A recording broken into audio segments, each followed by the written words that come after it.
తెలుగు చలనచిత్ర సీమలో మరే ఇతర నటీమణికి లేనన్ని ప్రత్యేకతలు సంతరించుకున్న నటీమణి స్వర్గీయ భానుమతి గారి జీవిత విశేషాలు 3వ భాగం. భానుమతి గారి ప్రత్యేకతల గురించి చెప్పుకోవాలంటే ఆమె దశావతారాల జాబితా తెలుసుకోవాలండి. ఆమె 10 రంగాల్లో నిష్ణాతురాలు.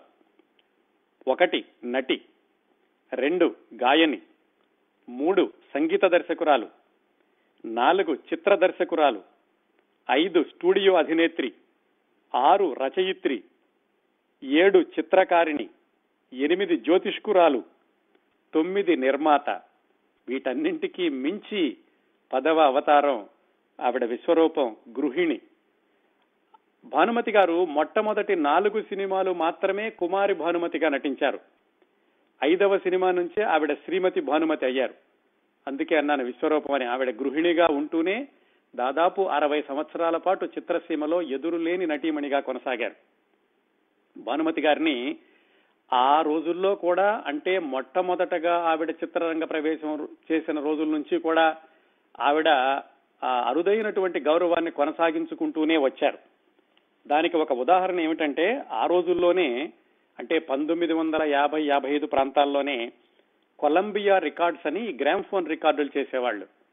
వాళ్ళు భానుమతి గారి పాటల్ని విడుదల చేస్తూ ఆ అడ్వర్టైజ్మెంట్ మీద, ఆ రికార్డ్ అడ్వర్టైజ్మెంట్ మీద వాళ్ళు ముద్రించినటువంటి వాక్యాలు ఏమిటంటే భానుమతి గారి గురించి: స్వరవాహిని, స్వరమోహిని, స్వరారోహ స్వరవర్ణిని, చలనచిత్ర ధరణినేలు భరణి రాణి భానుమతికి, సంగీతపు సామ్రాజ్ఞికి సాటి లేరు లేరు లేరు.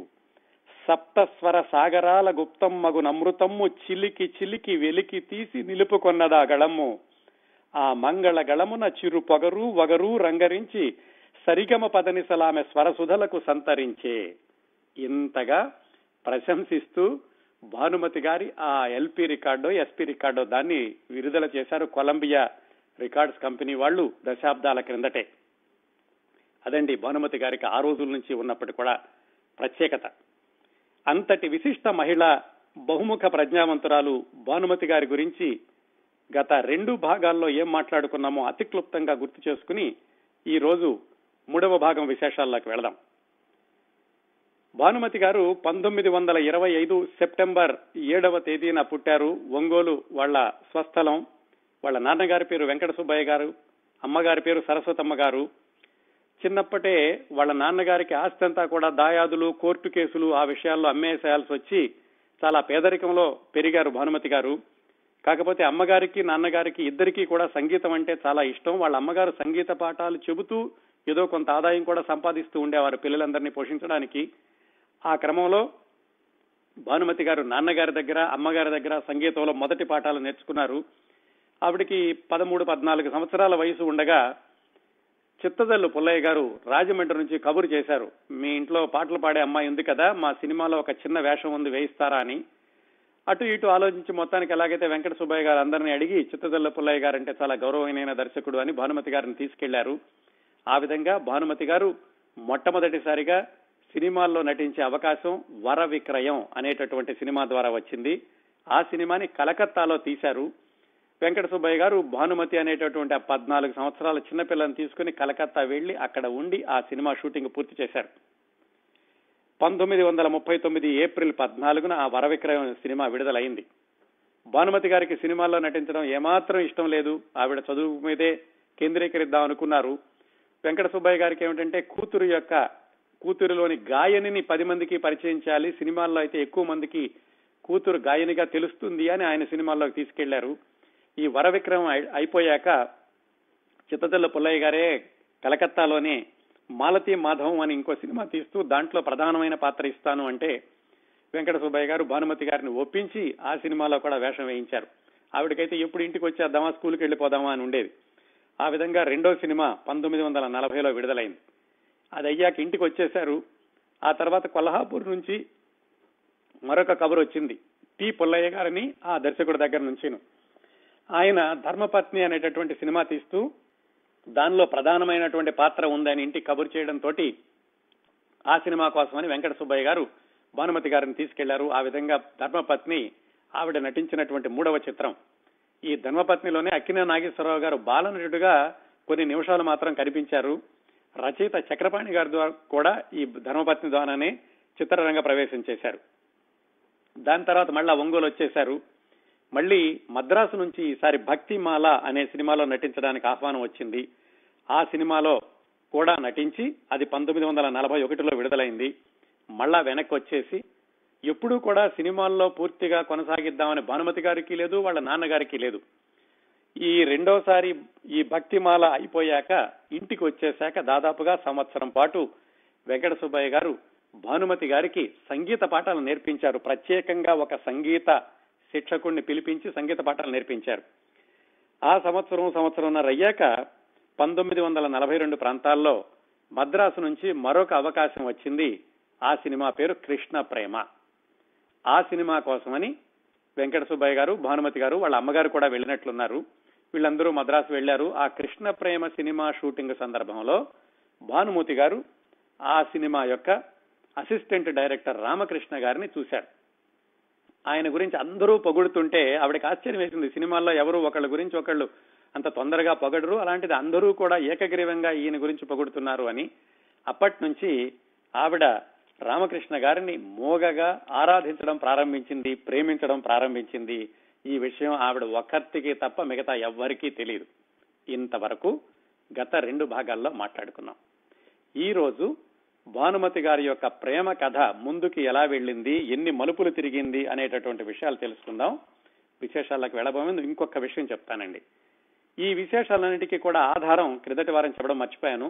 భానుమతి గారే కొన్ని దశాబ్దాల క్రిందట విజయ చిత్ర అనేటటువంటి సినిమా పత్రికలో నాలో నేను అనే శీర్షికతోటి ఆత్మకథ వ్రాసుకున్నారు. ఆ ఆత్మకథలోని విశేషాలు మన ఈ కార్యక్రమాలకి ప్రధానమైనటువంటి ఆధారం. అలాగే ఆ రోజుల్లో వచ్చినటువంటి సినిమా పత్రికల్లోని కొన్ని విశ్లేషణలు, ఇంటర్వ్యూలు, వాటి నుంచి కూడా కొంత సమాచారం తీసుకోవడం జరిగింది. అలాగే భానుమతి గారు మరణించాక మహామహిళ అని ఒక ప్రత్యేక సంచికని ప్రచురించారు. దాని నుంచి కూడా కొన్ని విశేషాలు సేకరించడం జరిగింది. వీళ్ళందరికీ కూడా కృతజ్ఞతలు తెలియజేస్తూ మనం ఈ రోజు 3వ భాగం విశేషాల్లోకి భానుమతి గారి ప్రేమ కథ తిరిగిన మలుపుల గురించి తెలుసుకుందాం.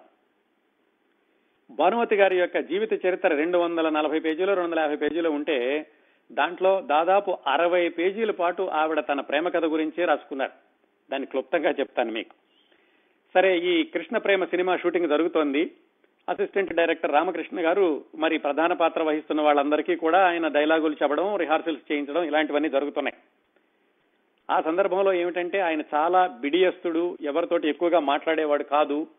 ఆయన ఒకసారి భానుమతి గారికి సంభాషణలు చెప్పడం ఇలాంటివి అవసరమైనప్పుడు కూడా దగ్గరకు వచ్చి పెద్దగా ఏమి మాట్లాడకుండా ఇదిగో అమ్మాయి డైలాగులు ఇలా చెప్పాలి అని చెప్పేసి తల వంచుకుని చెప్పి ఆయన వెళ్ళిపోతూ ఉండేవాడు. వీడికి అప్పటికే రామకృష్ణ గారి మీద చాలా అనురాగం పెరిగిందేమో, ఆవిడకు చాలా ఆసక్తిగా చూస్తూ ఉండేది, కానీ ఆయన పెద్ద పట్టించుకునేవాడు కాదు. ఒక సంఘటన ఏం జరిగిందంటే ఈ షూటింగ్ సందర్భంలో ఒకానొక సన్నివేశంలో భానుమతి అంటే దానిలో రాధ యొక్క చెల్లెలి పాత్ర చంద్రావళి పాత్ర వేశారు భానుమతి గారు. ఏదో కృష్ణుడు తరుముకుంటూ వస్తుంటే అక్కడ ఏదో బురద ఉంటుంటే దానిలో పడాలి చంద్రావళి. పడినప్పుడు ఒంటి నిండా బురద అవుతుంది. ఇది సన్నివేశం. ఈ సన్నివేశాన్ని చిత్రీకరిస్తున్నప్పుడు మరి సహజంగానే ఒక షాట్ తర్వాత ఒక షాట్ తీస్తారు. ఆవిడ బురదలో పడడం, అక్కడ ఒంటి నిండా బురద అవ్వడం, ఆ దృశ్యం తీయాలి ఆ రోజు. వాళ్ళ నాన్నగారు కూడా వెంటుండేవాళ్ళు ప్రతిరోజు షూటింగ్ లో. సరే, వచ్చి వాళ్ళు ఎలా చెప్పాలా, ఈవిడికి ఒంటి నిండా బురద రాసుకోమని చెప్పాలని వాళ్ళు ఆలోచిస్తుంటే వెంకట సుబ్బయ్య గారు పక్క నుంచి చూసి ఏమవుతుంది చెప్పండి, అది కథలో భాగమే కదా, అమ్మాయికి బురద రాసుకోమని తనే రాసుకుంటుందని చెప్పారు. సరే, వాళ్ళు ఏదో మట్టి నీళ్లు కలిపి బురద తీసుకొచ్చారు. ఆవిడకి మరి ఎంతవరకు అర్థమైందో తెలియదు కానీ ఎక్కడో మొహానికి ఒంటి మీద అక్కడక్కడ రాసుకున్నారు.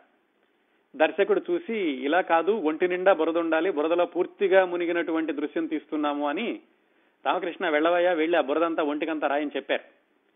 ఆయన అసలే సిగ్గరి ఎలాగో దగ్గరికి వెళ్ళాడు. వెళ్ళి ఈ దర్శకుడు చెబుతుంటే వెనకాల నుంచి ఇంకా ఆయన వెనక ముందు చూడకుండా కళ్ళు మూసుకుని బురదంతా తీసి మొత్తానికి భానుమతి గారి ఒళ్ళంతా పులిమేశారు. ఆయన అయితే భయపడుతూ వెనక్కి వచ్చారు. భానుమతి గారు మాత్రం మనసులోనే ఆనందపడ్డారు, ఎందుకంటే అప్పటికే ఆవిడ ఆయన్ని ప్రేమిస్తున్నారు కాబట్టి. అది ఒక సన్నివేశం. మరొకసారి ఏమైందంటే ఇలాగే ఏదో ఒక తోటలో పూలు, అక్కడ ఈవిడ పాట పాడుకునే దృశ్యం ఏదో తీస్తున్నారు. తీస్తుంటే రామకృష్ణ గారు ఏదో సంభాషణ చెప్పడానికి భానుమతి గారి దగ్గరకు వచ్చారు. ఆ వచ్చి వెళ్లే క్రమంలోనే ఎక్కడో ఆ గులాబీ యొక్క ముళ్ళు ఏవో ఆయన చేతికి గుచ్చుకుని చేతిలో నుంచి రక్తం కారడం ప్రారంభించింది. వెనక ముందు చూడకుండా ఆవిడ ఒంటికున్నటువంటి ఆ ఓణినో చీరో దాంట్లో చించి ఆ రామకృష్ణ గారి యొక్క రక్తం కారుతున్న చేతికి కట్టుకట్టారు. యూనిట్ లో వాళ్ళందరూ గమనిస్తున్నారు, ఏమిటో భానుమతి గారు కొంచెం ప్రత్యేకంగా ఉంటున్నారు రామకృష్ణ అంటేనే, కానీ ఎవరు ఏమీ అలా అనుమానాలు రాలేదు ఎవరికీను. మొత్తానికి ఈ విధంగా 4-5 సంఘటనలు జరిగినాయి. ఆ సినిమా షూటింగ్ జరిగేటప్పుడు రామకృష్ణ గారిని ఈవిడ దగ్గరగా గమనించడానికి, దగ్గర అవడానికి. ఆయనకి మాత్రం ఏమాత్రం దీంతో సంబంధం లేదు, ఆయనకి ఆలోచన కూడా లేదు. ఎందుకంటే అప్పటికి భానుమతి గారు 4 సినిమాల్లో నటించినటువంటి నటీమణి. ఆవిడకి నెలకి 2,000 రూపాయలు ఇస్తూ ఉండేవాళ్ళు పారితోషికం. అదే రామకృష్ణ గారి యొక్క పారితోషికం నెలకి 150 రూపాయలు. మరి అలాంటి వ్యక్తి ఇలాంటి అమ్మాయి తనను ప్రేమిస్తుందని ఆయన కలలో కూడా ఊహించలేదు కాబట్టి ఆ ఆలోచనే రాలేదు దానికి. ఇలా ఉంటూ ఉండగా ఈ 1942 చివరిలోనో ఎప్పుడో 2వ ప్రపంచ యుద్ధం సందర్భంలో మద్రాసులో కూడా బాంబులేస్తారు అనే వదంతి వచ్చింది. ఆ సందర్భంలో ఈ స్టూడియోల్లో ఉన్నటువంటి షూటింగ్లు అలాంటివన్నీ కూడా ఆపేసేసి చాలా మంది మోటాముల్లే సర్దుకుని ఎక్కడాళ్ళు అక్కడికి వెళ్ళిపోయారు. అదే సందర్భంలో ఈ కృష్ణ ప్రేమ యూనిట్ కూడా మొత్తం ఆ షూటింగ్ ను ఆపేసేసి, ఇంకొక విషయం ఏమిటంటే మద్రాసులో బ్లాక్ అవుట్ అని ఉండేది. అంటే రాత్రిపూట ఎవరూ కూడా దీపాలు వెలిగించకూడదు, తలుపులన్నీ వేసేసుకుని లాంతర్లు కూడా తగ్గించి పెట్టుకోవాలి, ఇలాంటి నిబంధనలు ఉండేవి. ఆ రోజుల్లో ఇంకా కృష్ణ ప్రేమ షూటింగ్ ఆపేసేసి ఎవరిని వాళ్ళు అక్కడికి వెళ్ళిపోమన్నారు. మళ్ళీ పరిస్థితులు చక్కబడ్డాక పిలుస్తాంలే అని చెప్పారు. భానుమతి గారికి చాలా బాధ వేసింది. వెనక్కి వెళుతుంటే మళ్ళీ వెనక్కి వస్తామా, ఎప్పుడు వస్తాము, ఎన్ని రోజులు రామకృష్ణ గారిని చూడకుండా ఉండాలి అని ఆవిడ మనసులోనే మోగగా బాధపడుతున్నారు. కానీ ఆవిడకి ఎవరికీ చెప్పుకునేటటువంటి పరిస్థితి కాదు. మొత్తానికి ఆవిడ బాధపడుతూనే వెనక్కి వచ్చేశారు. ఒంగోలు వచ్చేశారు, ఒంగోలులో ఉంటున్నారు. మరి అప్పటికే ఆవిడకి 18 సంవత్సరాలు. 18 సంవత్సరాలంటే ఆ రోజుల్లో అప్పటికే పెళ్లి చేసేసేయాల్సినటువంటి వయసు. ఇంట్లో వాళ్ళ అమ్మగారు నాన్నగారు అనుకుంటున్నారు, మరి అమ్మాయికి పెళ్లి చేసేస్తే బాగుంటుంది, ఇప్పటికే 4 సినిమాలు అయిపోయినాయి, 18 సంవత్సరాలు కూడా వయసు వచ్చిందని వాళ్ళు మాట్లాడుకుంటుంటే ఈవిడేమో ఇలాగని చెప్పలేదు, అలాగని బాధపడకుండా ఉండలేదు. ఆవిడ మనసులోని బాధని గ్రహించినటువంటి మొదటి వ్యక్తి భానుమతి గారి చెల్లెలు. ఆవిడ అక్క యొక్క బాధను చూసి దగ్గరకు వచ్చి చెప్పింది, అక్క నేను గమనించాను, నేను మద్రాసులోను, బహుశా వాళ్ళ చెల్లెలు కూడా మద్రాసులో ఉండాలి, రామకృష్ణ గారంటే నువ్వు ప్రత్యేకమైనటువంటి ఆసక్తి చూపుతున్నావు, కొన్ని సందర్భాల్లో నేను కూడా చూశాను, మరి ఏమిటి నీకు ఆయన అంటే నీకు ప్రేమ ఉందా అని ఆవిడ సూటిగా అడిగేసింది అక్కయ్య గారిని. భానుమతి గారి చెల్లెలు కాబట్టి చెప్పేసింది, నిజంగానే నాకు ఆయన మీద ఇష్టం ఉంది, ఆయన్నే నేను పెళ్లి చేసుకుందాం అనుకుంటున్నాను అని. అయితే ఆ విషయం రామకృష్ణ గారికి తెలియదు అన్న విషయం చెల్లెలకేం చెప్పలేదు. కానీ మొత్తానికి చెల్లెలు మొట్టమొదటి వ్యక్తి భానుమతి గారి యొక్క ఈ ప్రేమని గ్రహించినటువంటి వ్యక్తి. సరే ఆవిడ చెప్పింది, అయితే నాన్నగారికి చెప్తాను, లేకపోతే మరి ఆయన సంబంధాలు చూస్తున్నారు కదా అని. అంటే వద్దొద్దు, చెబితే కనుక మళ్ళీ ఆయన ఏమంటారో తెలీదు, ఆయనకు అసలు ఇష్టం ఉండదు, అందులో రామకృష్ణ గారు కూడా పెద్దగా డబ్బులు వచ్చేటటువంటి వ్యక్తి కాదు, ఆకారం కూడా ఆయన సన్నగా ఉంటారు అని చెప్పింది. కానీ చెల్లెలు ఏం చెప్పిందంటే, నువ్వు ఇలా వెనకబడుతూ చూస్తే కనుక నీ గబాల్ని సంబంధం తీసుకొచ్చేసి స్థిరం చేశాక అప్పుడు చెబితే ఇంకా బాగుండదు, నీకెందుకు, నువ్వు ఊరుకో, నేను నాన్నగారికి చెప్తానులే అని వాళ్ళ చెల్లెలు వెళ్లి మొత్తానికి వెంకట సుబ్బయ్య గారికి చెప్పింది. నాన్న, మరి అక్కకి ఇలాగా రామకృష్ణ అనేటటువంటి వ్యక్తి మీద చాలా అభిమానం ఉంది, అందుకని ఆయన్ని వివాహం చేసుకోవాలన్నట్లుగా అక్క అనుకున్నట్టుగా నాకు తెలిసింది అని వాళ్ళ నాన్నగారికి చెప్పింది. ఆయన మరి ఏ మూడ్ లో ఉన్నారో, కోప్పడలేదు, అలాగని ఇంత ఎత్తున ఎగిసిపడలేదు. అలా ఉంటుంది అమ్మాయి, సరే అయితే చూద్దాంలే ఈసారి మద్రాసు వెళ్ళినప్పుడు అని అన్నారు. ఆ విధంగా ఆయనకి చెవిని కూడా పడింది. కానీ ఆయన దాన్ని పెద్ద సీరియస్ గా తీసుకోలేదు, ఏమవుతుందని కూడా ఏమీ అనుకోలేదు. ఇలా ఇంటి దగ్గర ఈ సంబంధాలు, ఆయనకి ఈ విషయం తెలిసిన కొన్ని రోజులకి మొత్తానికి ఎలాగైతే ఈ బ్లాక్అవుట్ పీరియడ్ అయిపోయింది మద్రాసు. మళ్ళా వెనక్కి మద్రాసుకు వచ్చేశారు. భానుమతి గారికి చాలా ఆనందంగా ఉంది, ఎందుకంటే మద్రాసు వచ్చేసాం, మళ్ళా రామకృష్ణ గారిని చూడొచ్చు అని చెప్పేసి. మద్రాసు వచ్చాక ఈ షూటింగ్ జరుగుతూ ఉండగా ఒకరోజు సుబ్బయ్య గారు ప్రత్యేకంగా ఈ రామకృష్ణ గారిని గమనించారు. గమనించి ఇంటికి వచ్చాక భానుమతి గారిని అడిగారు, ఏమ్మా సన్నగా ఉన్నాడు, తెల్లబట్టలు వేసుకుని, అతనేనా నువ్వు ప్రేమించింది అని. అవును నాన్న అని చెప్పింది. అయితే నాకేం నచ్చలేదమ్మా, చాలా సన్నగా ఉన్నాడు, మనిషి కూడా పెద్ద అందగాడు కాదు, పైగా ఆయనకి ఆస్తిపాస్తులు ఏమున్నాయో మనకు తెలియదు, మరి ఆయనకి ఆదాయం కూడా ఎక్కువ రాదు, చూస్తూ చూస్తూ నిన్ను అలాంటి అబ్బాయి చేతిలో ఎలా పెడతాను అని ఆయన అంటారు. అనేసరికి దిగులు పడింది. వాళ్ళ అమ్మగారు కూడా ఏమిటంటే సరే ఇలా అయిందా అని చెప్పేసి వాళ్ళ అమ్మగారు కూడా అటు ఇటు చెప్పలేని పరిస్థితి వాళ్ళ అమ్మగారికి. మొత్తానికి ఎలాగైతే ఈ విషయం వెంకట సుబ్బయ్య గారి చేతిని పడ్డాక ఆవిడ అడిగారు వాళ్ళ అమ్మాయిని, అమ్మ అసలు చెప్పు ఎంతవరకు వచ్చింది నీ ప్రేమ, ఆయనది అసలు ఏ ఊరో తెలుసా, తెలీదు, ఆయన పని ఎంతవరకు చదువుకున్నాడో తెలుసా, తెలీదు, ఏ కులమో తెలుసా, తెలీదు, వాళ్ళ అమ్మా నాన్న ఏం చేస్తుంటారో తెలీదు, అసలు అతను నిన్ను పెళ్లి చేసుకుంటాడని నువ్వు అనుకుంటున్నావా, అది తెలీదు, నువ్వు ప్రేమిస్తున్నానని చెప్పావా, అది తెలీదు.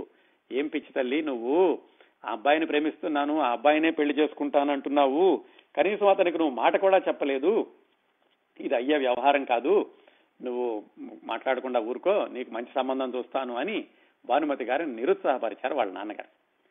మరి రామకృష్ణ గారి గురించి అన్ని విషయాలు అడిగారు, కనీసం విషయాలు చెబితే ఆయన మనసు ఏమైనా మారుతుందేమోనని చెల్లెలికి చెప్పింది ఈ విషయం అంతా భానుమతి గారు. ఆ చెల్లెలు ఎలాగో కష్టపడి మొత్తానికి ఆ యూనిట్ వాళ్ళ దగ్గర నుంచి సమాచారం సేకరించి ఈ రామకృష్ణ అనే అబ్బాయి ఎవరు అని ఆవిడ విశేషాలు సేకరించారు. అప్పుడు తెలిసింది ఏమిటంటే వాళ్ళు కూడా బ్రాహ్మణులే, ఆయన బిఏ వరకు చదువుకున్నాడు, పత్తికొండలో వాళ్ళ నాన్నగారు ఇన్స్పెక్టర్ ఆఫ్ స్కూల్స్ గా పనిచేస్తూ అప్పుడే రిటైర్ అవబోతున్నారు, వాళ్ళ అమ్మగారు చుట్టాలు ఎవరో కూడా మద్రాసులో ఉన్నారు, అందుకని రామకృష్ణ గారు మద్రాసులో ఒంటరిగా లేడు, అప్పుడప్పుడు వాళ్ళ చుట్టాలింటికి కూడా వెళ్ళొస్తూ ఉంటారు. ఈ విషయాలన్నీ తెలుసుకుంది వాళ్ళ చెల్లెలు. ఇలా ఉండగా భానుమతి గారి యొక్క ప్రేమని, మోగ ప్రేమని గమనించినటువంటి మరొక వ్యక్తి పేరు కణ్ణామణి. ఆవిడెవరంటే భానుమతి గారు నటిస్తున్నటువంటి ఈ కృష్ణ ప్రేమ సినిమా యొక్క ప్రొడ్యూసర్ రామయ్య అని ఆయన భార్య. ఆవిడ ఒకప్పుడు తమిళంలో చిన్న చిన్న వేషాలు కూడా వేసింది ఈ కణ్ణామణి. ఆవిడేమిటంటే షూటింగ్ లో ఉంటూ ఉండేవాళ్ళు. భానుమతి గారి యొక్క ప్రవర్తన ఇది చూసి ఆవిడకి అర్థమైంది ఏదో జరుగుతోంది భానుమతి గారి మనసులోనని. ఒకరోజు రామకృష్ణ గారిని పిలిచి తన ఆఫీసులో ఉంచి భానుమతి గారికి కూడా కబురు చేసింది. మరి నిర్మాత గారి భార్య కాబట్టి ఎవరు ఏమనలేదు, ఆవిడ ఆఫీస్కి వెళ్ళింది. వెళ్లేసరికి అనూహ్యంగా అక్కడ రామకృష్ణ గారు ఉన్నారు. ఈవిడ సిగ్గుపడి తలంచుకుని ఉంచోను. అప్పటికే కణ్ణామని భానుమతి గారికి, రామకృష్ణ గారికి ఏదో చెప్పారు, కొంచెం భానుమతి అంటే నువ్వంటే ఇష్టపడుతోంది అనేదో చెప్పారు. వెళ్ళగానే ఈవిడ తలంచుకుని ఉంచినసరికి, అమ్మ మరి మీ ఇద్దరికి మాట్లాడుకునేటటువంటి అవకాశం కావాలని పిలిపించాను, అలా ఒకళ్ళనొకళ్ళు చూసుకుంటూ ఉండిపోతే ఎలాగా, మీరు మాట్లాడుకోండి అని కణ్ణామణి గారు చెప్పారు. ఆవిడ కూడా అక్కడే ఉన్నారు.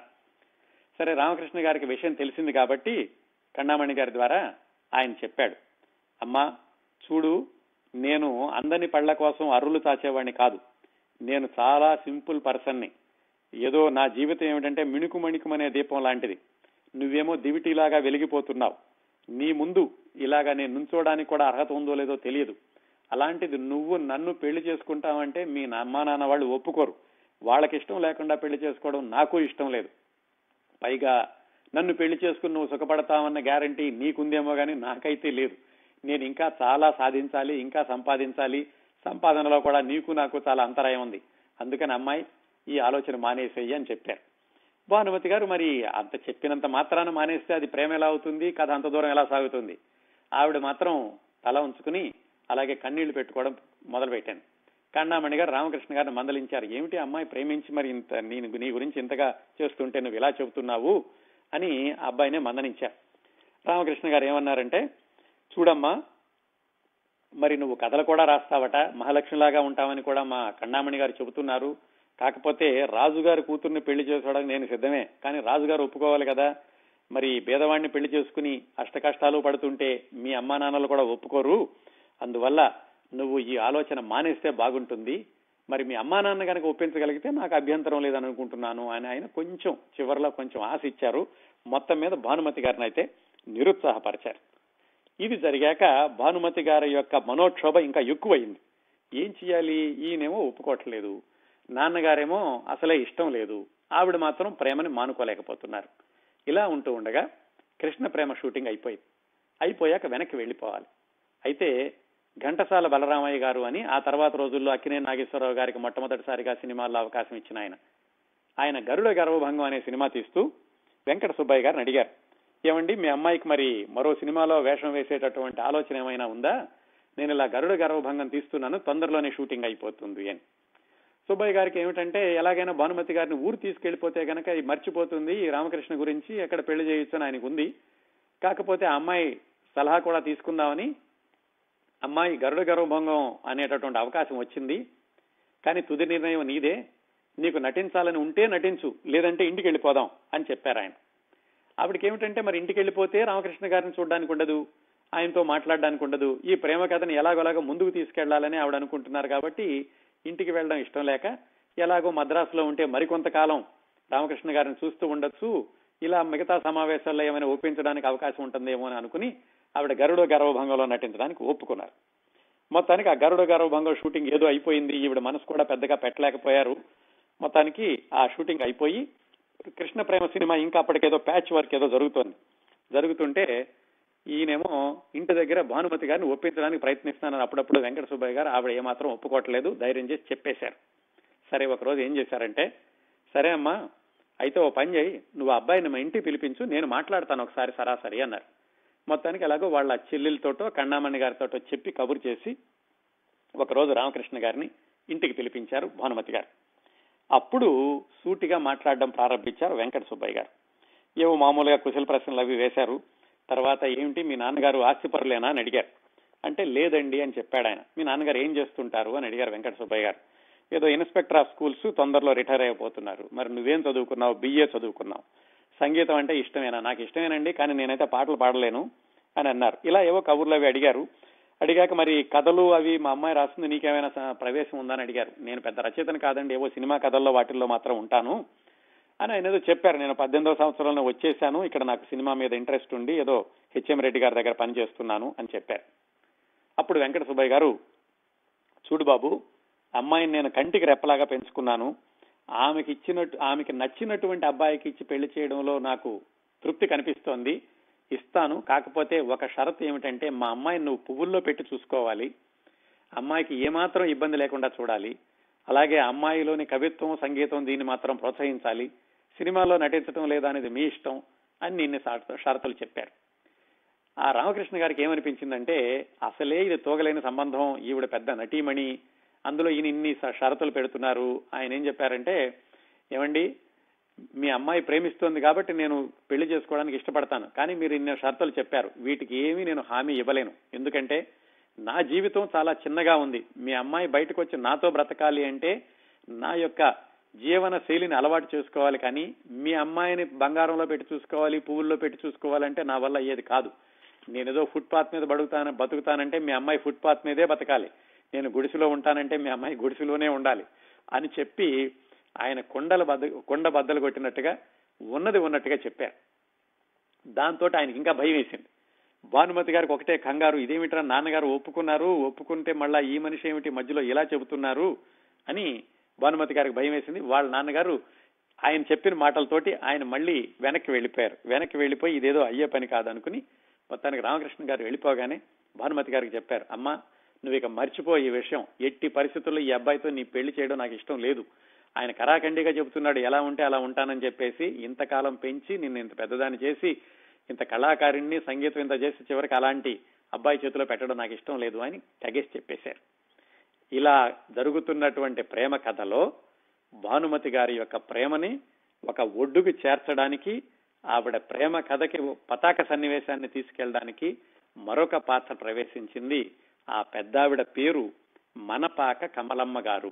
ఈ మనపాక కమలమ్మ గారు అనే ఆవిడ ఇన్ని నెలలుగా కొనసాగుతున్నటువంటి భానుమతి గారి ప్రేమ కథని 3 రోజుల్లో క్లైమాక్స్ తీసుకెళ్లిపోయారు.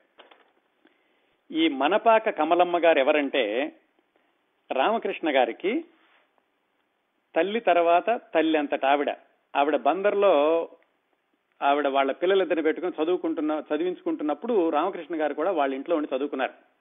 ఆ మనపాక కమలమ్మ గారికి 2 అబ్బాయిలు. వాళ్లతో పాటుగా రామకృష్ణ గారు చదువుకున్నప్పుడు దాదాపుగా కొడుకులాగా చూసుకుంటూ ఉండేవాళ్ళు. ఈయన కూడా తల్లి కంటే ఎక్కువగా ప్రేమిస్తూ ఉండేవాళ్ళు ఆ మనపాక కమలమ్మ గారిని. ఆ మనపాక కమలమ్మ గారు మద్రాసు వచ్చారు, ఎందుకంటే వాళ్ళ పిల్లలు కూడా మద్రాసులో ఉన్నారు. మద్రాసు వచ్చినప్పుడు ఈ రామకృష్ణ గారికి భానుమతి గారికి మధ్యలో ఉన్నటువంటి ఈ భానుమతి గారి వైపు నుంచి కొనసాగుతున్నటువంటి ప్రేమ కథ ఆవిడ చెవిన పడింది. రామకృష్ణ గారి మిత్రులు కూడా తెలిసింది. అప్పటికే కొన్ని నెలలు అయ్యిందేమో. రామకృష్ణ గారి మిత్రులు కూడా చాలా మంది ఆ అమ్మాయి ప్రేమిస్తోంది, మన వాడేమో ఇలాగా వెనక్కి లాగుతున్నాడు, వాళ్ళ నాన్నగారు దగ్గరకు వచ్చినా కానీ ఈయన వెనక్కి వచ్చేసరికి ఆయన వెనక్కి వెళ్ళాడు అని మొత్తానికి విశేషాలన్నీ మనపాక కమలమ్మ గారికి చెప్పారు. కమలమ్మ గారికి మరి కొడుకు లాంటి వాడు ఈ కుర్రవాడి ఈ పరిస్థితి ఏమిటో సరిదిద్దాలి అనుకుని ఆవిడ ఏం చేశారంటే, ఆ మిత్రులకి కొంతమందికి చెప్పారు ఆవిడ, ముందు ఆ అమ్మాయిని ఒకసారి తీసుకురండి మన ఇంటికి, నేను చూస్తాను అని. సరే, వాళ్ళు ఈ భానుమతి గారిని రమ్మని అడగడానికి వాళ్ళు డైరెక్ట్ గా చెప్పలేరు. భానుమతి గారి చెల్లెలు వీళ్ళకి వార్తాహరురాల్లాగా ఉంది. మొత్తానికి ఆవిడకి ఎలాగో కబురు చేశారు. అప్పట్లో ఫోన్లు అంటే పక్కింటికి వెళ్ళో లేకపోతే ఎదురుగుండా కోర్టుకెళ్ళో చేయాలి. మొత్తానికి ఎలాగైతే వాళ్ళ చెల్లెలి కబురు చేరేశారు. వాళ్ళ చెల్లెలు ఏమందంటే, అక్క ఇలా రామకృష్ణ గారి బంధువులు వాళ్ళ అమ్మ లాంటి వాళ్ళట ఆవిడ వచ్చారు, నేను రమ్మంటున్నారు, నాన్నగారు బజార్కి వెళ్ళారు, సాయంకాలం వరకు రారు, నేను రిక్షాలో తీసుకెళ్లి నేను దించి వస్తాను రా అని మొత్తానికి అక్కగారిని రిక్షాలో కూర్చోబెట్టి ఆ ఇంటి దగ్గరికి వెళ్ళి ఆ ఇంటి దగ్గర దించి, అక్క నేను ఒక గంట సేపట్లో వచ్చేసేస్తాను, మరి ఆవిడ మాట్లాడేశాక నువ్వు సిద్ధంగా ఉండు, నేను వెనక్కి తీసుకెళ్తాను అని చెప్పేసి అక్కడ దించి చెల్లెలు వెనక్కి వెళ్ళిపోయింది. అది 1943 ఆగస్టు 5వ తారీఖు అనుకుంటాను, బుధవారం, 4వ తారీఖు అనుకుంటాను, బుధవారం రోజు. ఆ రోజు భానుమతి గారు కూడా ఏమిటంటే ఆవిడ ఏదో చూస్తామని చెప్పి మామూలుగా ఆవిడ కట్టుబట్టలతో వెళ్ళింది. ఏం జరుగుతుందని కూడా ఏమీ తెలియదు ఆవిడకి. ఏదో పెద్ద ఆవిడ కదా, చూస్తామంటున్నారు, బాగుండదు కదా అని వెళ్ళారు అంతే. ఆ విధంగా ఆ బుధవారం మధ్యాహ్నం పూట వాళ్ళ ఇంట్లో ఆవిడ రిక్షా దిగి అడుగు పెట్టారు ఇంట్లోకి, అంతే. ఆ తర్వాత 3 రోజుల తర్వాత ఆవిడ పెళ్లి కూతురుగా వెనక్కి వెళ్లారు. ఈ 3 రోజుల్లో జరిగినటువంటి సంఘటనలు ఏమిటంటే, సరే వెళ్ళగానే కమలమ్మ గారు చూశారు, అమ్మాయితో మాట్లాడారు, చాలా నచ్చింది ఆవిడికి, ఒద్దికగా ఉంది, పాటలు పాడుతుంది, ఈ కథలు రాస్తుంది, సినిమాల్లో అప్పటికే పేరు తెచ్చుకుంది. రామకృష్ణని చూసి, అదేంట్రా ఇంత మంచి అమ్మాయి నువ్వు వద్దండం ఏంటి, ఇలాంటిది కుదరకూడదు, ఇంత మంచి అమ్మాయి ఇంటికి కోడలుగా వస్తుంటే ఎవరైనా కాదంటారా అంటే ఆయన చెప్పారు, నా వల్ల కాదు, మరి వాళ్ళ నాన్నగారికి ఇలా ఉంది, వాళ్ళ నాన్నగారికి ఇష్టం లేకుండా నాకు చేసుకోవడం లేదు అని చెప్పి ఏదో జరిగిన కథ అంతా కూడా ఆయన చెప్పారు. పక్కన మిత్రులు కూడా ఉన్నారు, వాళ్ళు కూడా రామకృష్ణ గారిని మందలించారు. ఇంతేనమ్మా, ఇలాగే అంటున్నాడు, ఈ ఎంత చెప్పినా వినడం లేదు, మీరే ఏదో ఒకటి చేయండి అని. ఆవిడ సుదీర్ఘంగా ఆలోచించి, సుదీర్ఘంగా అంటే అప్పటికప్పుడే ఆలోచించి ఆవిడ ఒక నిర్ణయం తీసుకున్నారు. చూడు, ఇలాంటి ప్రేమ కథలు ఎక్కువ కాలం ఇలా కొనసాగకూడదు, దీనికి అటో ఇటో తేల్చేసేయాలి, నేను ఒక నిర్ణయం తీసుకున్నాను అని ఆవిడ అంటూ ఉండగానే సాయంకాలం అయింది. అప్పటికి వాళ్ళ చెల్లెలు మళ్ళీ వెనక్కి వచ్చేసింది గబగబా రిక్షాలో, అక్క మరి ఆ నాన్నగారు వచ్చేసారు, తొందరగా వెళ్ళిపోవాలి, వచ్చేసేయి అని. ఈ మనపా కమలమ్మ గారు వచ్చి, సరే అమ్మా నేను పంపిస్తానులే మీ అక్కగారిని, ఏదో ఒకటి చెప్పు మీ నాన్నగారికి, నువ్వు వెనక్కి వెళ్ళు, నేను మీ అక్కగారిని పంపించే బాధ్యత నాది అని మొత్తానికి వాళ్ళ చెల్లెల్ని వెనక్కి పంపించేశారు. వాళ్ళ చెల్లెలికి తెలియదు ఏం జరుగుతుందనేది. మరి ఇంటికి వెళ్ళి ఆవిడ వాళ్ళ నాన్నగారికి ఏం చెప్పుకుందో ఏమో కానీ, ఈ బుధవారం సాయంకాలం అయిపోయింది, అప్పటికి మధ్యాహ్నం వచ్చారు భానుమతి గారు, సాయంకాలం అయింది. అప్పటికి మనపా కమలమ్మ గారు ఒక నిర్ణయం తీసేసుకున్నారు, ఏమిటంటే ఎలాగైనా సరే ఇప్పుడే పెళ్లి చేసేయాలి అని. ఇద్దరు ఆశ్చర్యపోయారు, రామకృష్ణ గారు ఆశ్చర్యపోయారు, భానుమతి గారు ఆశ్చర్యపోయారు, ఇదేమిటి పెళ్లి చేసేయడం ఏమిటి, నేనేదో మామూలుగా వచ్చాను, ఆవిడకి ఇష్టమైతే ఉంది, జరిగినా కూడా మంచిది అనుకుంటోంది, ఎందుకంటే వాళ్ళ నాన్నగారితో చెప్పి ఇలా సాగదీయడం కంటే కూడా పెళ్లి చేసేసుకుంటే బాగుంటుందని ఉంది. మరి అటు అమ్మా నాన్నగారి మీద భయం ఉంది, రామకృష్ణ గారు కూడా భయపడుతున్నారు, ఆయన మరి పోలీసు కంప్లైంట్ ఇస్తారో ఏం చేస్తారోనని. మొత్తానికి ఆ కమలమ్మ గారు మిత్రులు కలిసి రామకృష్ణ గారిని ఒప్పించి, నువ్వు ఊరుకో, చేసే పనిదో మేము చేస్తామని చెప్పి వాళ్ళు ముహూర్తాలు కూడా పెట్టించుకొచ్చారు. ఆ కొద్దిసేపట్లోనే ముహూర్తం ఏమిటంటే, ఒక ముహూర్తం శుక్రవారం రోజు, అంటే ఆ రోజుకి 2 రోజుల తర్వాత ఆగస్టు 6వ తారీఖు, మరొక ముహూర్తం ఆదివారం ఆగస్టు 8వ తారీఖు ఉంది, పెళ్లి చేసేద్దామన్నారు. చాలా విప్లవాత్మకమైనటువంటి నిర్ణయం. సినిమా యాక్ట్రెస్ ఆవిడ, అప్పటికే పేరున్న నటీమణి, ఆ సినిమాలో నటిస్తోంది. రామకృష్ణ గారికి ఆవిడికి అంతరం అన్ని ఈ రంగాల్లో కూడా చాలా అంతరం ఉంది. ఈయన పీలగా ఉండేవాడు, ఆవిడేమో చక్కగా బొద్దుగా అందంగా ఉండేది. అలాంటి మనిషి ఈయన్ని ప్రేమించింది అన్న ఒక్క కారణానికి ఎలాగైనా పెళ్లి చేయాలని కమలమ్మ గారు చాలా విప్లవాత్మకమైనటువంటి నిర్ణయం తీసుకుని దాన్ని అమలుపరచడానికి కూడా ఆవిడ ప్రణాళికలన్నీ సిద్ధం చేయడం ప్రారంభించారు. మొత్తానికి బుధవారం రాత్రి అయిపోయింది. సరే, శుక్రవారం అయితే మరీ దగ్గర అవుతుంది, ఒక 2 రోజులు ఉంటే కనుక కాస్త ఈ ఏర్పాట్లు అవి చేసుకోవచ్చు అని ఈ 3 రోజుల్లో కూడా భానుమతి గారిని ఎవరి కంటా పడకుండా దాచేయాలి. ఈలోగా అటు వెంకట సుబ్బయ్య గారు వెళ్లి పోలీస్ స్టేషన్ లో రిపోర్ట్ ఇస్తారేమో అది చూసుకోవాలి. కనపడకుండా దాయడం ఒకటి, పెళ్లి ఏర్పాట్లు చేయాలి, పెళ్లికి అటు ఇటు వాళ్ళని పిలవకూడదు. ఇంత పకడ్బందీ ఏర్పాట్లన్నింటినీ ఆ కమలమ్మ గారు 3 రోజుల్లో కూడా ఈ మిత్రుల సహాయంతో, అలాగే ఆవిడ కూడా కొంతమంది ఈ కుటుంబ మిత్రులు ఉన్నారు, సీతమ్మ గారని కొంతమంది, వాళ్లతోటి మాట్లాడి మొత్తానికి ఆవిడ ఎంత పకడ్బందీగా ఏర్పాటు చేశారంటే, భానుమతి గారిని ఆ 3 రోజుల్లో 2-3 ఇళ్లు మార్చారు. ఒక రాత్రి పూట లేడీస్ హాస్టల్లో పెట్టారు, ఇంకొక చోట ఎవరో బంధువుల ఇంట్లో పెట్టారు. ఈ ఒక ఇంటి నుంచి ఒక ఇంటికి వెళ్లేటప్పుడు కూడా ఏం చేసేవాళ్ళు, ఆవిడకి ఒక రోజు తల మీద తలపాగా పెట్టి కోటు వేసి ఒకసారి, ఇంకొకసారి ఆ టాక్సీని వీధి చివర ఆపి ఇంకొకసారి, రిక్షాలో తెర వేసేసి ఇంకొకసారి, ఇలాగా మొత్తానికి భానుమతి గారిని ఎవరికీ కనపడకుండా ఈ ఇల్లు మార్చి ఇంటికి వెళుతూ 3 రోజులు మొత్తానికి కాపాడారు. ఆదివారం పొద్దున్నే వివాహం. ఎక్కడ చేయాలి వివాహం? జార్జి టౌన్ లో వెంకటేశ్వర స్వామి దేవాలయం ఉంటే ఆ వెంకటేశ్వర స్వామి దేవాలయంలో పెళ్లి చేయడానికని అన్ని నిర్ణయించి అన్ని ఏర్పాట్లు చేశారు మునపా కమలమ్మ గారు. అది కూడా ఏదో రహస్యంగా తూతూ మంత్రంగా 4 పిలవడం కాకుండా ఆవిడ భారీగా 200 మందిని పిలిచారు. కాకపోతే ఈ విషయాలు ఏవి కూడా వెంకట సుబ్బయ్య గారికి తెలియకుండా ఆవిడ జాగ్రత్త తీసుకున్నారు. రామకృష్ణ గారి అమ్మా నాన్నలు ఎలాగూ లేరు మద్రాసులోను. చేస్తోందంతా ఆ కమలమ్మ గారు, ఈ రామకృష్ణ గారి యొక్క మిత్రులు. మొత్తానికి ముహూర్తం రోజు రానే వచ్చింది. భానుమతి గారు బాధపడుతున్నారు, అమ్మా నాన్న లేరు, ఇలాగా నాన్నకి తెలియకుండా పెళ్లి చేసుకుంటున్నాను అని. కాకపోతే ఇప్పుడు జరగకపోతే గనక మళ్లీ జరిగేటటువంటి అవకాశం లేదని ఆవిడకే తెలుసు. అందుకని బలవంతంగా ఒప్పుకున్నారు. లోపల మనసులో బాధపడుతూనే ఉన్నారు. ఒకవైపు సంతోషం, ఇంకొక బాధ. మొత్తానికి ఆవిడకి తీరా చూస్తే ఆవిడ వయసు 18 సంవత్సరాలు అప్పటికి. ఆ ఆదివారం వచ్చింది. వివాహానికి అన్ని ఏర్పాట్లు చేశారు. ఆవిడ ఎంత పకడ్బందీగా చేశారంటే పోలీసులను కూడా రప్పించారు. ఒకవేళ వెంకట సుబ్బయ్య గారు పోలీసు రిపోర్ట్ ఇచ్చి తీసుకొస్తారేమోనని చెప్పి పోలీసు బందోబస్తును కూడా ఏర్పాటు చేయించారు. 200 మందిని పిలిచారు. ఆ వెంకటేశ్వర స్వామి గుడిలో 1943 ఆగస్టు 8వ తారీఖున వాళ్ళ వివాహం విజయవంతంగా వైభవోపేతంగా చేశారు. మరి ఇంతకీ వాళ్ళకి కన్యాదానం ఎవరు చేయాలి? పెళ్లంతా కూడా చాలా శాస్త్రయుక్తంగా చేశారు. కన్యాదానం చేసేటటువంటి దంపతులను కూడా పురోహితులు ఎక్కడో తీసుకొచ్చారు. వాళ్ళు భానుమతి గారి కన్యాదానం చేశారు. ఎంత ఆశ్చర్యమో చూడండి. 18 ఏళ్ల అమ్మాయి, సినిమాల్లో పేరు తెచ్చుకున్న అమ్మాయి, గాయనిగా పేరు తెచ్చుకున్న అమ్మాయి, తల్లిదండ్రులు ఊళ్ళోనే ఉన్నారు. వాళ్ళ తెలియకుండా వేరే ఎవరో వచ్చి వీళ్ళ కన్యాదానం చేశారు. తర్వాత ఆవిడ ఆత్మకథలో రాసుకున్నారు, ఏ జన్మలో నేను చేసుకున్న పుణ్యమో వాళ్లతో నేను కన్యాదానం చేయించుకున్నాను అని. మొత్తానికి వివాహం అయితే ఏమాత్రం ఏ అడ్డంకులు అభ్యంతరాలు లేకుండా విజయవంతంగా పూర్తి చేశారు.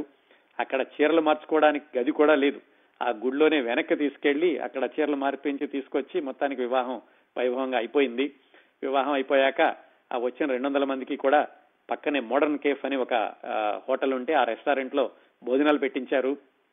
ఒక చిన్న పాట కచేరీలాగా పెట్టి రావు బాలసరస్వతి గారు, అప్పట్లో అద్భుతమైనటువంటి గాయని, ఇంకా ఉన్నారండి ఆవిడ హైదరాబాద్ లోను, ఆవిడతోటి పాట కచేరీ లాంటిది కూడా పెట్టారు. మొత్తానికి తల్లిదండ్రులు లేరు అన్న పెద్ద విషయం ఒకటి తప్ప ఏ లోటు రాకుండా రామకృష్ణ గారికి, భానుమతి గారికి 1943 ఆగస్టు 8వ తారీఖున ఆ మనపాక కమలమ్మ గారు దిగ్విజయంగా వివాహం పూర్తి చేయించారు. భానుమతి గారికి లోపల బాధ అయితే ఉంది. మరి ఇప్పుడు ఏం చేయాలి? వివాహం అయ్యింది, తర్వాత కార్యక్రమం ఏంటి? ఇంటికి వెళ్ళాలి. ఎలా వెళతారు ఇంటికి? నాన్నగారికి ఇంటికి వెళ్లి ఎలా మొహం చూపించాలి? మొత్తానికి అది కూడా ఈ మనపాక కమలమ్మ గారి ధైర్యం చెప్పి, ఏం పర్వాలేదు నేనుంటాను, వెళదాం రా అని చెప్పి మొత్తానికి 2-3 కారుల్లో బయలుదేరి ఆ సాయంకాలం భానుమతి గారి యొక్క ఇంటికి వెళ్లారు. ఇంటికి వెళ్లేసరికి వాళ్ళు అల్వారుపేటలో ఉండేవాళ్ళు అప్పట్లో. ఇల్లు దగ్గర పడుతున్న కొద్దీ భానుమతి గారి గుండె వేగంగా కొట్టుకోవడం మొదలుపెట్టింది. అసలు నాన్నగారిని ఏ స్థితిలో చూడాల్సి వచ్చింది?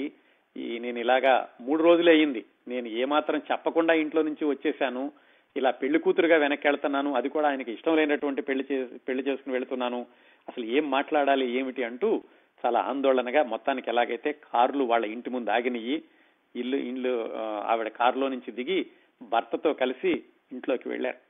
ఆయన రామకృష్ణ గారు కూడా భానుమతి చేయి పట్టుకున్నారు. ఆవిడకి చాలా ధైర్యంగా ఉంది. ఇంట్లోకి వెళ్లేసరికి ఆవిడ చూసినటువంటి దృశ్యం, వాళ్ళ నాన్నగారు మంచం మీద పడుకుని ఉన్నారు. ఆయనకి ఆరోగ్యం బాగుండలేదు. మరి కూతురు వెళ్లిపోయినటువంటి బెంగ, ఆయనైతే పోలీస్ రిపోర్ట్ ఇవ్వడం మిగతా పనులు ఏమి చేయలేదు. ఆయన బాధపడుతూ ఇంట్లోనే ఉన్నారు. ఆయన కోసం వైద్యుడిని పిలుచుకురావడానికని చెల్లెలు బయటికి వెళ్లారు.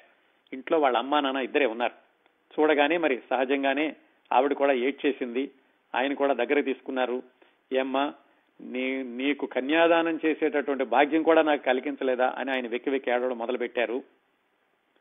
ఆ కమలమ్మ గారు చెప్పారు, వెంకట సుబ్బయ్య గారు, అమ్మాయి ఏమీ చేయలేదు, చేసిందంతా నేనేను, లేకపోతే ఏదో దైవేచ్ఛగా జరిగిపోయిందనుకోండి, మీరు దగ్గర లేరు అనేటటువంటి కొరత తప్ప మీ అమ్మాయికి వివాహాన్ని వెంకటేశ్వర స్వామి ఆలయంలో సశాస్త్రీయంగా చేయించాం. జీవితంలో డబ్బు ప్రధానం కాదండి, డబ్బు ఎప్పుడైనా వస్తుంది పోతుంది, మనసులు కలవడం అనేది ముఖ్యం. మీ అమ్మాయి మనసు పడినటువంటి అబ్బాయి, అందుకని చెప్పి నేను ధైర్యం చేసి పెళ్లి చేశాను, మీరు మనస్ఫూర్తిగా ఆశీర్వదించండి, మీకు చెప్పేటంతటి పెద్దవాళ్ళం కాదు మేము అని మొత్తానికి ఆవిడైతే మధ్యలో సయోధ్యగా ఉండి వాళ్ళ నాన్నగారికి చెప్పారు. ఇంకేమంటారు, పెళ్ళైపోయాక ఆయన మాత్రం సరే తల మీద ఆప్యాయంగా చెయ్యి వేసి, రా తల్లి నువ్వు సుఖంగా ఉండు, నీ సుఖమే నాకు కావాలి అని మళ్ళీ రామకృష్ణ గారితో, చూడు నాయన ఇంతవరకు మా అమ్మాయిని కంటికి రెప్పలా కాపాడుకున్నాను, అలాగే నువ్వు చూసుకోవాలి అని చెప్పారు. వాళ్ళ అమ్మగారు కూడా కూతుర్ని దగ్గర తీసుకున్నారు. ఆవిడ కూడా చెప్పే మాటలు చెప్పారు. వాళ్ళ అమ్మగారు ఇంట్లో ఇప్పుడే వస్తానుండు అని ఇంట్లోకి వెళ్ళి ఇంట్లో నుంచి ఈవిడికి చేయించినటువంటి నగలు, వడ్డాణం, నెక్లెస్, గాజులు ఇలాంటివన్నీ పెట్టులో తీసుకొచ్చి, ఆ ఇంట్లో చీర ఉంటే అది, పసుపు కుంకుమలు తీసుకొచ్చి అవి పెట్టి ఇలా ఏదో దీర్ఘ సుమంగళిగాను ఉండాలి అని చెప్పి కూతురుని దీవించి ఇవ్వబోయారు. ఇవ్వబోతే ఆ పసుపు కుంకుమ చీర మాత్రం తీసుకుని రామకృష్ణ గారు చెప్పారు, ఏమండి మీ అమ్మాయిని నేను మీ అమ్మాయిగానే నేను వెనక్కి తీసుకెళ్తాను, ఈ నగలు ఇవన్నీ వద్దు అని చెప్పి అవి వెనక్కి ఇచ్చేశారు. కూర్చున్నారు కాసేపు. ఇంకా మరి వివాహం అయిపోయాక భర్తతో వెళ్ళాలి కదా, ఆవిడ సరే వెళదామా అన్నారు. ఆవిడ కూడా చాలా బాధపడుతూ వెనక్కి వచ్చేటప్పుడు వాళ్ళ నాన్నగారి గురించి ఆవిడ ఎంతగా బాధపడ్డారో చాలా మనసులు కదిలించేలాగా రాసుకున్నారు ఆవిడ ఆత్మకథలో. ఏమిటంటే ఒకసారి నాన్నగారిని చూడగానే అలా అమ్మని నాన్నని వదిలేసి భర్తతో వెళుతుంటే, భర్తతో వెళుతున్నాను ఆనందం, ఆవిడ అనుకున్నటువంటి అబ్బాయిని పెళ్లి చేసుకోవాలని ఆనందం ఒకవైపు, అమ్మా నాన్నను వదిలి వెళ్ళేటప్పుడు వాళ్ళ నాన్నగారి యొక్క అంతకు ముందు జరిగిన సంఘటనలన్నీ ఆవిడ మనసులో కదిలిని. ఏమిటంటే వరవిక్రమంలో పనిచేయడానికి వెళ్ళినప్పుడు అక్కడ బెంగాలీ వంటలు సహించక ఈవిడ ఖాళీగా కూర్చుంటే ఆయన ఈ బత్తాయి తొనలు ఒలిచి ఆవిడ చేతిలో పెట్టి, అమ్మా తిను, నీ ఆరోగ్యం ముఖ్యం అని చెప్పేసి దగ్గర కూర్చున్నటువంటి వ్యక్తి. అలాగే రాత్రిళ్ళు షూటింగ్ ఉంటే కనుక కళ్లల్లో ఒత్తులు వేసుకుని తనతోటే కూర్చున్నటువంటి నాన్నగారు, తనని మంచి గాయనిగా చూడాలనుకుని ఇన్ని ఊళ్ళో తిప్పినటువంటి నాన్నగారు, ఇలాంటి నాన్నగారిని వదిలి వెళ్ళిపోతున్నాను అని ఆవిడ బాధపడ్డారు మనసులోను. కాకపోతే మరి భర్తతోటి కాబట్టి బయటకు రాగానే ఆయన కూడా చెప్పారు, క్షేమంగా వెళ్ళిరామ్మా, చల్లగా వంశవృద్ధి కలిగి మీరు వర్ధిల్లండి అని చెప్పారు. మొత్తానికి కారులో కూర్చుని ఆవిడ భర్తతోటి వెనక్కి వచ్చారు. ఎక్కడికి వెళ్ళాలి ఇప్పుడు? మరి ఇవంతా చూస్తుంది మనపాక కమలమ్మ గారు. ఆవిడ ఏం చేశారంటే, సరే ఎలాగూ ఈయనకి చెప్పి ఇంత ఆవిడ వివాహం అంతా చేశారు కాబట్టి మరి ఇప్పుడు వాళ్ళు క్షేమంగా ఎక్కడన్నా ఉండేటటువంటి బాధ్యత కూడా ఆవిడే చూడాలి. దానికి కూడా ఆవిడ ఏర్పాట్లు ఈ 2 రోజుల్లోనే చేసేసి ఉంచారు. ఏమిటంటే ఆవిడకి తెలిసినటువంటి సీతమ్మ అనేటటువంటి ఒక ఆవిడ ఉన్నారు. ఆవిడ ఆ సీతమ్మ గారు వాళ్ళ అమ్మాయి కోసమని, అంటే సీతమ్మ గారి అమ్మాయి కోసమని ఒక చిన్న పోర్షన్ మాట్లాడారు ఒక చోట మద్రాసులోనే. అదేమిటి, ఒక కారు గ్యారేజ్.